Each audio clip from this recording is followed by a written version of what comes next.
तनाव बाहर से नहीं आता, हम खुद अपने अंदर क्रिएट करते हैं। तनाव आज हमारे जीवन का एक हिस्सा बन गया है। हम सभी जानते हैं कि मानसिक समस्याओं के कारण ही आज कई बीमारियां हमारे जीवन का हिस्सा बन गई है। लेकिन आखिर इस तनाव को ख़त्म कैसे किया जाए? आइए सुनते हैं ब्रह्मा कुमारी बीके शिवानी इस बारे में क्या कहती हैं। मन को आराम कैसे दें?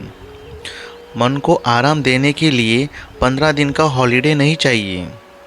सिर्फ सारे दिन में बीच बीच में 1 मिनट का ब्रेक चाहिए, क्योंकि यह मन ऐसा नहीं है कि पूरा समय आप ऐसे काम करते रहो और फिर 15 मिनट आराम दें।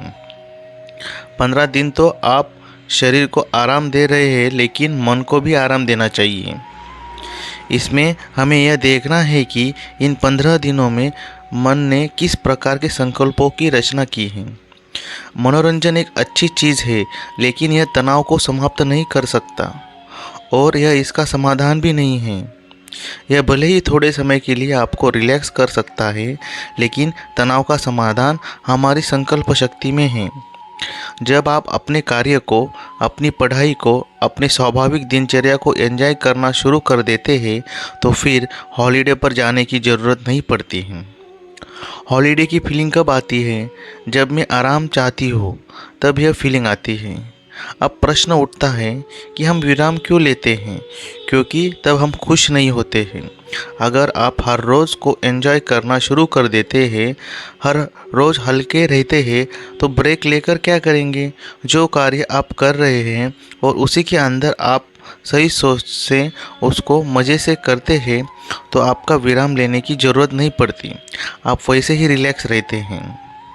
तनाव का असली कारण। तनाव को लेकर जो एक बहुत बड़ी मान्यता है कि वो बाहर से आता है, क्योंकि हमने दूसरी मान्यता बना ली है कि तनाव होना स्वाभाविक है। लेकिन ये गलत है। टेंशन का कारण परीक्षा, पाठ्यक्रम, बॉस, समाज, सामाजिक ढांचा, सरकार नहीं है। जैसे ही मैंने इन सब चीज़ों को अपनी टेंशन का कारण बताया, मुझे दूसरी बात ये भी पता चली कि मेरे अनुसार ये सब चलने वाले नहीं हैं, ये होने वाला ही नहीं है। फिर मैंने कहा, मेरे तनाव का कारण आप हैं, आप बदलते नहीं हो, तो फिर मुझे तनाव में तो रहना ही पड़ेगा। तो मैं कैसे आशा करूं कि तनाव होना सहज है? यदि हम किसी से भी पूछे कि आपको टेंशन होती है, तब जवाब मिलेगा कि समय ही ऐसा चल रहा है, समाज ही ऐसा है। क्यों? क्योंकि मैंने मेरी टेंशन का कारण समाज को मान लिया है। समाज का मतलब वो व्यक्ति जिसके संपर्क में हम आते हैं। अब प्रश्न उठता है कि इस दुनिया में कई जगह है जहाँ टेंशन से बचा जा सके। यदि आप इस बीमारी से अपने आप को मुक्त करना चाहते हैं, तो सिर्फ इस विश्वास प्रणाली को बदलना होगा, तो आपका कार्य स्वतः ही हो जाएगा।